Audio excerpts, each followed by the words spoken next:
My parents didn't just hate me, they believed I was cursed. From the day I was born, every bad thing that happened, they said it was because of me. You ruined everything the moment you came into this world. That wasn't said in anger. It was said like a fact, repeated until it felt true. My name is Alois Fenton, and in my house I wasn't a daughter, I was a warning. If something broke, I didn't need to be near it. My mother would still snap, of course. The cursed one did it. If money got tight or something failed, my father didn't ask questions. He'd just look at me and say, "She's been bad luck since the day we brought her home." At first, it was small. A glass slipping, a late bill. Then it escalated. A neighbor's dog got sick. My fault. Dad lost a business deal because I looked at the client wrong. One time, his deal collapsed. He pulled over the car, ripped my school folder from my hands, and threw it into the street. Everything you touch falls apart. Cars drove over my papers while I stood there. He didn't even wait for me to pick them up.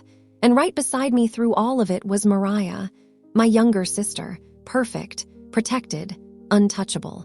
One night, she knocked over a lamp during a tantrum. The bulb shattered. The room went silent. She looked at me, then said softly, "I think Alois bumped it." And just like that, every eye turned to me. No hesitation, no doubt. I didn't argue, because I already knew how it would end. After a while, you stop defending yourself.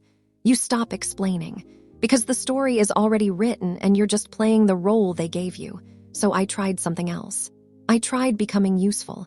I cleaned the house before anyone asked, cooked dinners when mom wouldn't get up, stayed quiet, stayed out of the way. When I turned 18, I got a job and started helping with bills. I thought maybe if I carried enough weight, they'd stop calling me the problem. But nothing changed, because it was never about what I did. They didn't need proof. They needed someone to blame, and I was already chosen. And slowly, without even realizing it, I started believing them. Not just hearing it, believing it. Maybe I really was the reason things went wrong. Maybe I really did ruin things just by being there. Maybe I was the curse. But I was wrong. I wasn't the curse. I was just the easiest person to destroy. And then one night, something went wrong inside that house, and this time, they didn't just blame me, they made sure it looked like I did it. That night, they finally had something real, something they could point at and say, "See, it's her." Mariah was screaming again, doors slamming. I stayed in my room quiet still because I knew how this worked. If anything went wrong, it would find me anyway. Then I smelled it. Smoke. I stepped into the hallway and froze. Flames were already climbing the curtains, the rug catching, heat pressing against my face. And in the middle of it, Mariah, I ran. Grabbed her wrist, dragged her through the smoke while she panicked and pulled away. Out the front door. Into the cold night. Sirens, lights, neighbors gathering. For one second, I thought this was it. The moment they'd finally see the truth. But my father didn't look at her. He looked at me and pointed. "She did it." My mother didn't hesitate. "She's been acting strange. There's something wrong with her." I didn't argue. I'd seen this before. Then I looked at Mariah. She wasn't crying anymore. Her eyes dropped, then flicked toward our parents and stayed quiet. That was enough. The police arrived. Questions came fast, but every answer led back to me. "I always knew something was off about her," someone whispered. Another person stepped back, like I might actually be dangerous. And just like that, it wasn't just my family anymore. Everyone believed it. No one stopped them. Cold metal snapped around my wrists. Handcuffs. Final. And for the first time, I didn't defend myself. Because this time, they didn't just blame me. They made it undeniable. But what they didn't expect was what the investigation would uncover, and how it would completely destroy their version of me. They put me in a holding room like everything had already been decided. Like I was just waiting for it to become official. No windows, metal table, cold air that didn't move. I sat there alone, still smelling like smoke. Like the fire had followed me inside. No one asked how I got out. No one asked how Mariah got out. No one asked who pulled her through the flames, because they already had their answer. Time blurred. Minutes, hours didn't matter. Then the door opened. A detective walked in, older, quiet, not rushed, not aggressive.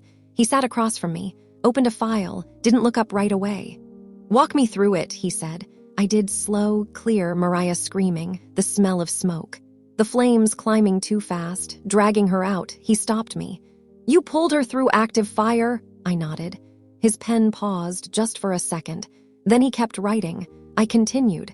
Every detail, no emotion, just facts. He flipped a page, then flipped it back. "Read something again, slower this time. Why would they say it was you?" I let out a quiet breath. "Because they always do." That made him look up, really look this time, not like I was guilty, like something didn't make sense. "They were very certain," he said. "I'm sure they were." Silence sat between us, heavy, uneven. And then something shifted, not in the room, in me. I thought this was normal, being blamed, being the reason everything went wrong. I thought this was just my role. But sitting there, watching him hesitate, I realized something I never let myself see before. This wasn't normal. It only felt normal because I had lived inside it too long. The detective closed the file, tapped it once. "This doesn't match," he said quietly. Something inside me locked up. "What doesn't match?" He stood, didn't answer. "We're going to verify everything." Then he walked to the door and left it slightly open. That small gap felt like something finally shifting.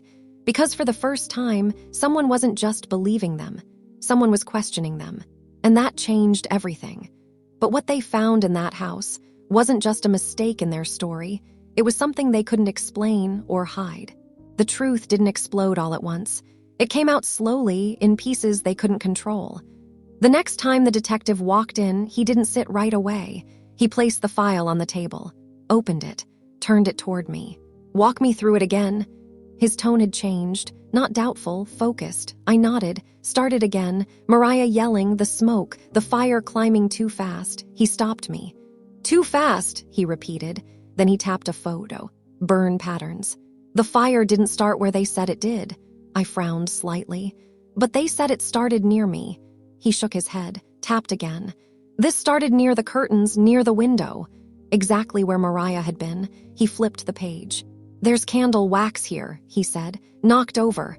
"They didn't mention that," I said quietly. "They were very certain when they blamed me." He didn't respond, but he wrote something down, then flipped another page, slower this time. "And this, a photo, partial fingerprint, not mine." I stopped breathing for a second. Something in me tightened, then shifted, because this wasn't doubt anymore, this was proof. "Your account matches the evidence," he said. Silence, not heavy, not suffocating, different. For the first time, it wasn't me against their story. Their story was breaking on its own. "And there's more," he added. He closed the file halfway, looked at it again, like something still didn't sit right. "What happens now?" I asked. He shut the file, slow, deliberate. "We keep digging." Then after a pause, just enough to let it settle, "We bring them back in." Something shifted in me again. Not relief, not yet, but something close. Because I knew what that meant. They were about to be questioned, not believed. And this time, they wouldn't control the story. For the first time in my life, I wasn't the easiest target in the room. And when they were questioned again, they didn't just slip. They started contradicting each other, and they couldn't stop. They didn't hold their story together for long. The second they were questioned again, it started to fall apart. Same questions, different answers, where the fire started, who was in the room, what happened first. My mother spoke quickly, too quickly. My father interrupted her, corrected details, changed others. Mariah stayed quiet at first, then she slipped, just one sentence. "The candle fell," she stopped. Too late, the room shifted. The detective didn't react, didn't need to. Because now they weren't exposing me. They were exposing each other. Piece by piece, their certainty disappeared. Their story cracked, then broke. And just like that, the version of me they had built for years collapsed in a single conversation. Charges were dropped. No apology, not from them. They didn't look at me, didn't speak to me, because now they couldn't, not without facing what they'd done. I walked out of that building alone, no handcuffs, no voices. No one watching me like I was the problem, just silence. But it didn't feel empty. It felt clean, like something had finally been removed. I stood there for a moment, realizing something I had never understood before. I was never cursed. I was conditioned, taught to carry things that were never mine, taught to believe a version of myself that only existed to make their lives easier. And now that version was gone, not broken, gone. Weeks later, I didn't go back, didn't call, didn't wait for anything from them, because I finally understood something simple. Closure doesn't come from them. It comes from seeing clearly, and I did. For the first time in my life, I wasn't trying to prove anything. I wasn't trying to fix anything. I just moved forward. And the strangest part, nothing followed me, no bad luck, no disasters, no shadows, just quiet. And for the first time, that quiet didn't feel like something was missing. It felt like peace. They spent my whole life calling me a curse. Turns out, I was just the one who survived them.